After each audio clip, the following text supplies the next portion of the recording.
The God of small churches. Anybody here go to a small church?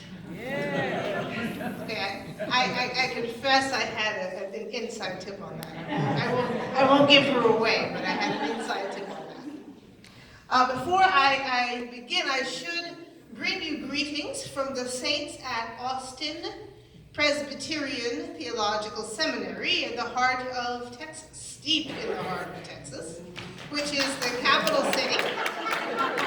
Exactly, it's and from Ted Wardlaw, who served in Greater Austin Presbytery for many, many, many years, and actually was my pastor before he became my president.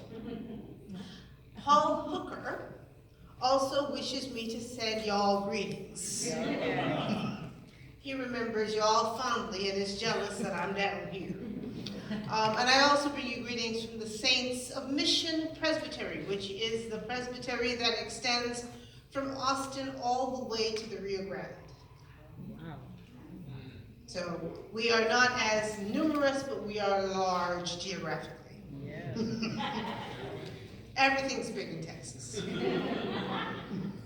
So over the next 2 days, I hope to invite you into my seminary classroom. Well, it won't really quite be a seminary classroom. There won't be any tests, and you won't have to take notes unless you feel moved to take notes.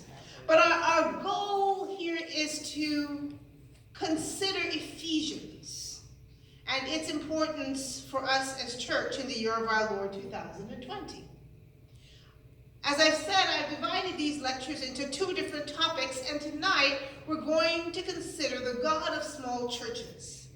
That is, we're going to investigate what the writer of Ephesians thinks about the triune God, and how this theology impacts the churches in Ephesus that would have received the letter. Tomorrow, as a preview, we're going to consider what it might mean to walk good. I'll explain that a little bit more tomorrow. But tonight we start in Ephesus. So the theme text for this weekend, Ephesians 4:4-6, declares that there is one Spirit, one Lord, one God and Father of all, who is above all and through all and in all. And that is part of a 7-fold repetition of the word one in these verses. And this 7-fold repetition points to 2 beliefs of the church in Ephesus. First, the church in Ephesus believes in the unity of God. God is one. Now, frankly, for a believer in the scriptures of Israel, this is an unremarkable assertion. Shema Israel, Adonai Eloheinu Adonai Echad. God is one, right? But the author of Ephesians, whoever she may be, insists on this truth at the beginning of chapter 4. Now, the second seminal belief of this church is that the one God is above all things, and through all things, and within all things. Not, mind you, above all people. Rather, the author of Ephesians is claiming for God omnipresence in the entire created order.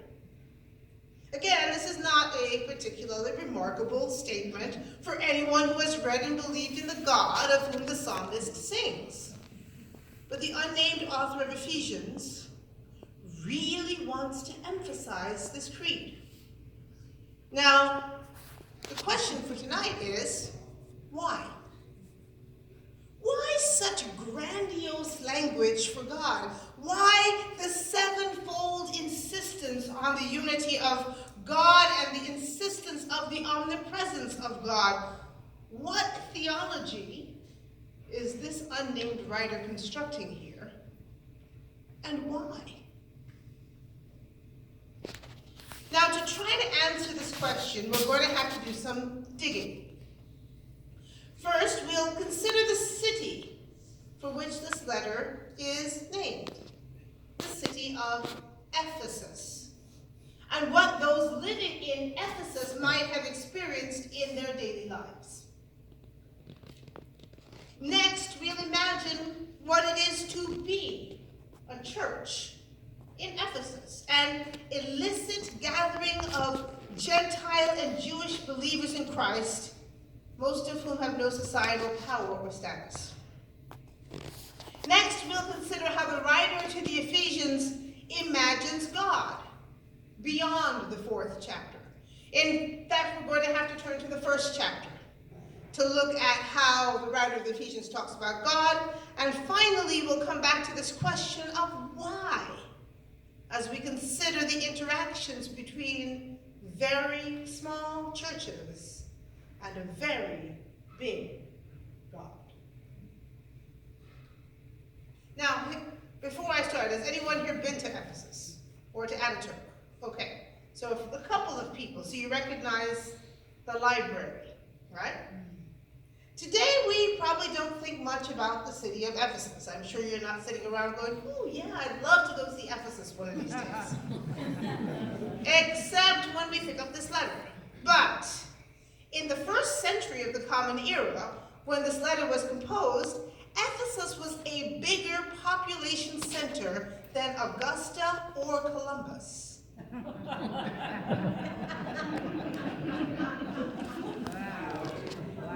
I chose those on purpose. I knew where I was coming.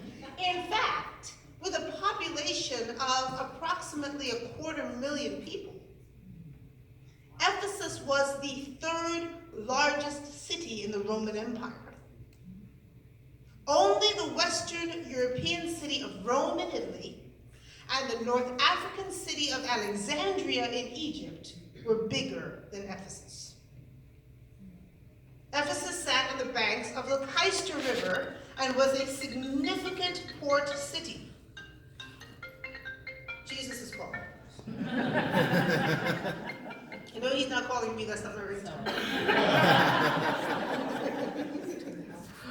Over time, the river has changed its course so it no longer runs right past Ephesus, but in the 1st century, Ephesus's geography served it well, far enough away from the sea that it's not affected by the weather, but connected by a river, allowing from commerce from all over the Roman Empire and the rest of the world.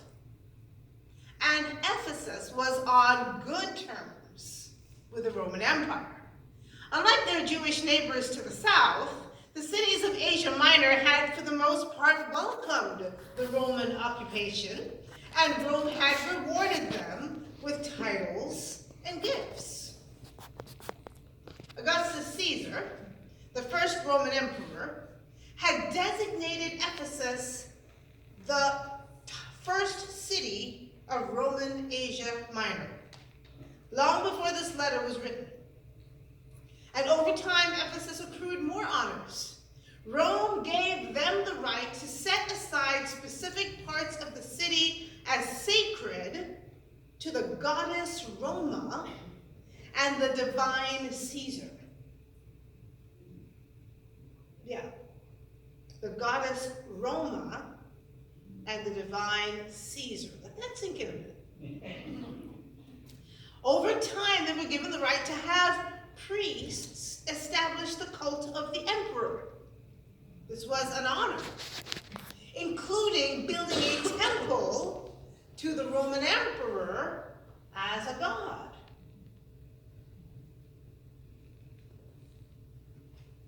But in Ephesus, Caesar was only one of the gods and goddesses worshipped by the people. The most impressive sacred shrine was the Artemision, one of the 7 wonders of the ancient world. The temple was dedicated to the goddess Artemis. Great is Artemis of the Ephesians, right? The temple was dedicated to the goddess Artemis, whom the Romans would later identify with. Who remembers? Artemis is Diana. Very good. Some of people still remember their Greek and Roman mythology. According to Greek mythology, Artemis was the daughter of Zeus and and the twin sister of Apollos. In Ephesus, she was the most important of the gods. And the Acts of Apostles relates a riot of the silversmiths when Paul comes to town because they were concerned that worship of Artemis would be affected by this silly monotheism. Now, a Gentile born in Ephesus would have grown up experiencing the worship of multiple gods, but especially Caesar as son of God and Artemis as the mother goddess. These deities seem to control all of life. Land and sea, war and peace, life and death, and those who served them faithfully received gifts and honors and accolades and favors. It was good to be a servant of such benevolent and powerful deities. According to Acts, Ephesus, which is now circled on your map for you to find it, contained at least one Jewish synagogue in the first century. Now, the location of the synagogue has been lost to history, but the ruins of the great Celsus Library of Ephesus, which was the first picture I showed you, include a carving of a menorah. So we had an active Jewish population in Ephesus. We do not know exactly when Christianity came to Ephesus, but it seems to have come fairly early. Christianity tended to grow first in port cities where there was an active Jewish congregation, and Ephesus meets both of those criteria. We know that in 1 Corinthians, Paul of Tarsus mentions that he is in Ephesus and plans to stay there until Pentecost. But whether he or someone else founded the churches there cannot be ascertained with any kind of certainty. What is certain is this: by the time that Ephesians is written, there is an established community of Christians in Ephesians. Of course, church in the first century looked quite different from church in our century. Or maybe not, I don't know, that may be what church looks like in Georgia. It didn't when I used to live here, but times change. Well, to start, church didn't meet in a church building. Most of the time, Christian believers met in the home of one of their wealthier members. Someone with enough money to have a dining area that could accommodate a dozen, 24 people. They would have gathered at night around a meal. The meal would have been vegetarian unless there was a kosher butcher, and they were on good terms with the kosher butcher, because otherwise the meat would have been sacrificed to Diana or Isis or one of the other gods. People would come together and perhaps someone would have a hymn, like the hymn about the oneness of God. One Lord, one faith, one baptism. Or perhaps someone would share a prayer. Almost certainly a loaf, pita bread, would be broken, and a cup would be shared in memory of Christ. Then, if there was a teacher, or a prophet, or an evangelist, or a shepherd among them, that person might speak for a bit of time. Or, if a letter had come from a church leader, it might be read aloud in the assembly by one of the very few people who could read. Very different from church today. This was not church as most of us know it today. This was a much more familial, much more tight-knit gathering of Christians united around a common belief. Rodney Stark, the sociologist, hello Rodney, suggests that it is likely that most of these were Hellenistic Jews, attracted away toward Christianity because it made it easier to live among the Gentiles than being strictly Jewish. Christians, for instance, could eat anything as long as it wasn't sacrificed to idols. So as long as you were sure it wasn't sacrificed, you could go help yourself to bacon, for instance. And you know, you live around Italians, they make good bacon. I mean, the Italians know what to do with pigs. They're really good at it. So it made it easier than being strictly Jewish.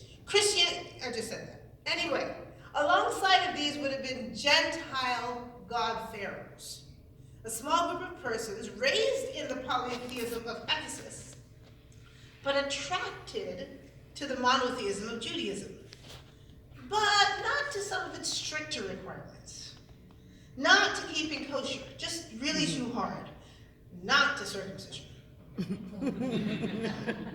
I'm just saying. We're not having a conversation about Galatians, but that one will make you smart. Yeah. Moreover, we know something about their daily lives. They were married men and married women and children. They were enslaved persons and slave owners.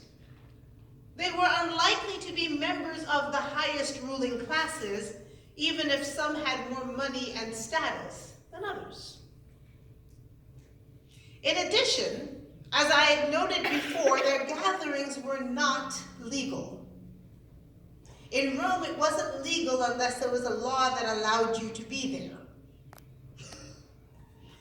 In a letter that has been passed on from generation to generation, from the Asia Minor governor Pliny to the Roman Emperor Trajan, Pliny talks about how he's going to interrogate these Christians for Christianity. And Trajan commends Pliny for putting to death Christians who do not recant because such stubbornness should have consequences. So they gathered in illicit, secretive small groups. They came together to eat, to worship, to fellowship, to pray, knowing that they were a very, very small group in a very, very large city that would have viewed them as suspect.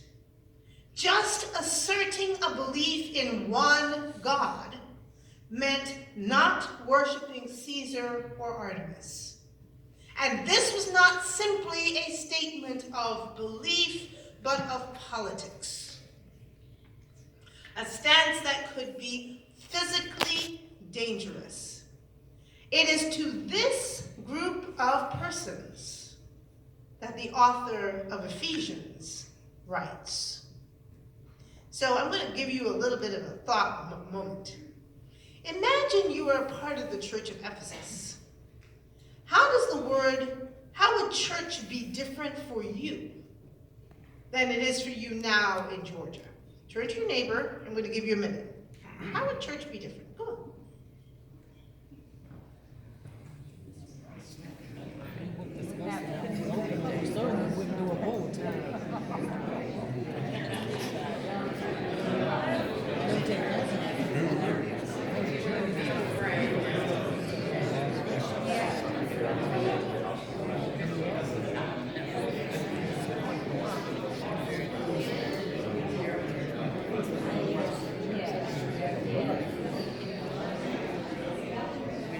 So what did you come up with? How would it be different? Somebody just raise your hand. Give me some popcorn answers. Yes, Bain. The meeting would be in secret. No sign outside. So there's no sign outside, right? There's no big sign saying, this is First Presbyterian Church of Gordon. I guess y'all are here.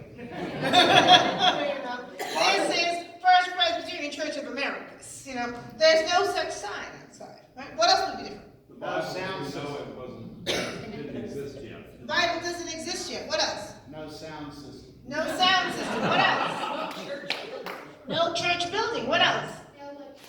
No electronics at all. You are quite right. What else? The whole service is in Greek. The whole service is in Greek. Small is very different than how we define our small churches. Yes. Mostly. Small is very, very different than how we define our small churches. Yes, sir. It cuts across a lot of things that our churches don't cut across anymore. So we gather in more. People look a lot like us in the churches that I go to. Sound like me. Have about more mixed. It's much more socioeconomically diverse because people would convert by family units, and family units was head of the household all the way down to the people he owned. Yes, sir. There was food. There was food. You're right. There was food. And you know, you'd think Southerners would figure that out. I mean, y'all can cook now. So, the author of Ephesians, you'll notice I keep saying the author of Ephesians. That is because, like most scholars, I don't actually believe that the author of Ephesians was Paul of Tarsus. In fact, part of the reason for that is the theology of Ephesians is very different from the theology of the 7 letters we're pretty sure Paul wrote. Paul doesn't believe that we've already been saved. He believes that's going to happen when Christ comes. By the time Ephesians is written, that theology has changed, and though it's possible that Paul just changed his mind, there's also the issue of the writing, the cadence, the sound of the text. The author from the Ephesians likes to pile up prepositional phrases. In this, in this, in this, in this. Paul doesn't do that. It just doesn't sound like the same writing.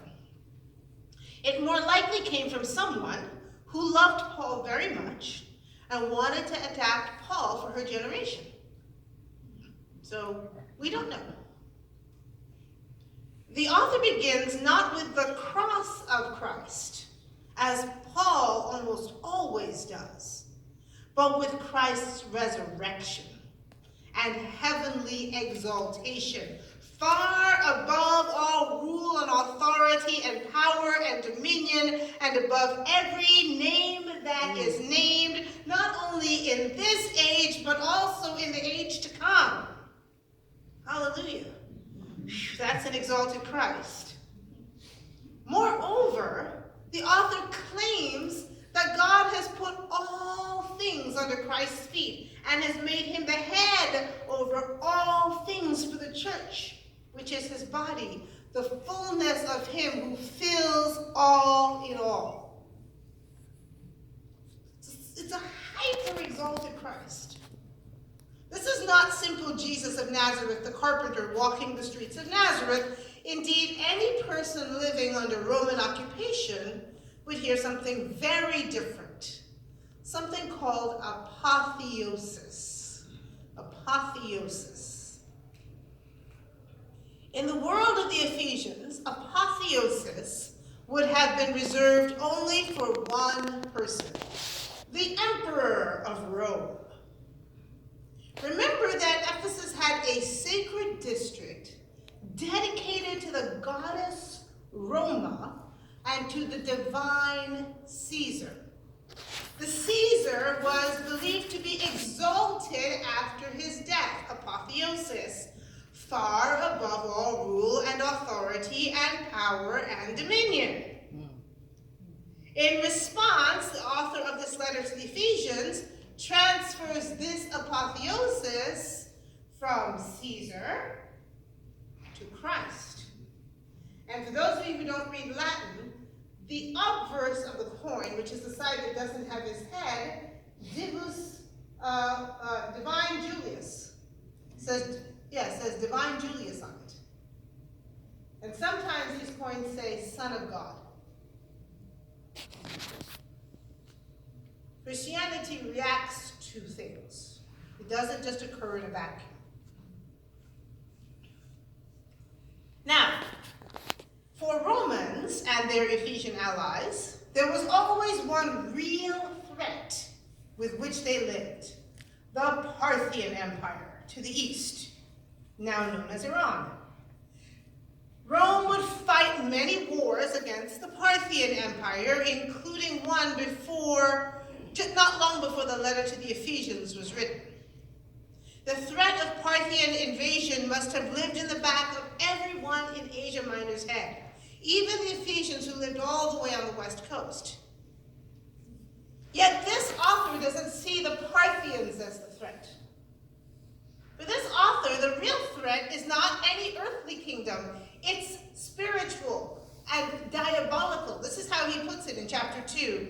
You were dead through the trespasses and sins in which you once lived, following the course of this world, following the ruler of the power of the air, the spirit that is now at work among those who are disobedient. This critique is not simply a flowery theological phrase. It is a pointed critique of the beliefs of the rest of Ephesus. For this author, all those who worship Caesar, all those who worship Artemis, all those who reject or oppose the church, all those who are not part of his particular group are under a different ruler, the ruler of the power of the air, a diabolical spirit at work in the world. This ruler has just called the worship of Caesar diabolical. There's a reason these guys met in secret. There is, of course, an interfaith challenge to that particular line that we contemporary readers must make to our ancient brother or sister. Surely God is not so limited that God cannot speak through other religions if this is God's good pleasure. We are not, after all, God. Yet you understand the sentiment, right? Oh, and by the way, this comes from Presbyterians today.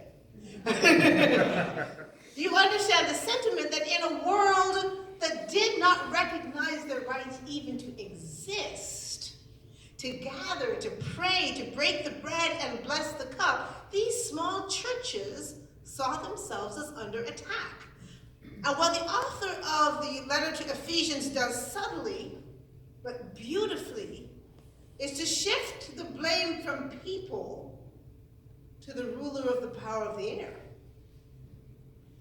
With that ruler to blame, the people can coexist without either being co-opted or persuaded to hate their neighbors. Remember, it's not their neighbor's fault. They're under a different ruler. They're under a different power. It's not their fault that they believe this. Prayer, rather than hatred, should be the order of the day. It's a really subtle move. He doesn't say they're under the power of Caesar and Caesar is evil. He says they're all under the power of the ruler of the air. Yeah. And that includes Caesar. He can't help himself. It's both a dig and also really brilliant. Now, in Romans, they and their Ephesian allies all knew what happened when an emperor was victorious. He and his armies would parade in triumphant victory, often bringing captives with them. This particular triumph is the triumph of the Emperor Titus, and it is on the Arch of Titus in Rome, and it is the triumph that Titus was given when he sacked the Jerusalem temple. That's why it's a particularly well-known one, because you see in the left the menorah from the temple being carried in. That's how we know it's the sacking of the temple he's being celebrated for. After this, Titus was given an apotheosis. He was declared a god. So the Caesars had triumphs, usually in Rome, and so did the Ephesian client kings that ruled the cities of Asia Minor on behalf of Rome. Hold on. I'm getting ahead of myself. The author of Ephesians knows this too. So after identifying the threat of the ruler of the power of the air, the author asserts the victory of the king. In this case, not a Roman king or an Asian king, but the victory of God. A victory that not only raises Christ from the dead in an all-powerful apotheosis, but also raises the members of these small Ephesian churches from the dead, seating them with Christ in the heavenly places. This is not only the triumph of the king, this is the triumph of the king's people, the very small churches of Ephesus, where they're not very important members. And the author of Ephesians is does not finish with his description of the rise of God's empire. An empire must have citizens, persons with the right to vote and the honor of full membership. In Rome, citizenship was a precious commodity. It was reserved for freeborn persons from certain families, such people who were not slaves and had never been slaves. They were born free. Later, as the empire expanded, citizenship became a award given for military service to the empire. Veterans, especially, having served honorably in the Roman armed forces, were often granted citizenship and property as part of their pension, if they survived. The author of Ephesians is concerned not with the making of Roman citizens, but with the making of heavenly citizens. These citizens are saved by God's gift rather than their own doing. They have been brought near to God through Christ's own blood, his sacrifice on the cross. They are united across ethnic lines, formed into a new people that are citizens of the same empire. Much as Libyans and Cretans and Italians serving together in the Roman army would, upon retirement, all become Romans, so also the author of the Ephesians imagines the Jewish converts and their Gentile compatriots as all becoming one people through the work of Jesus Christ. This new creation, the author of Ephesians describes as a kind of Pax Christi. Christ is our peace, the peace of Christ.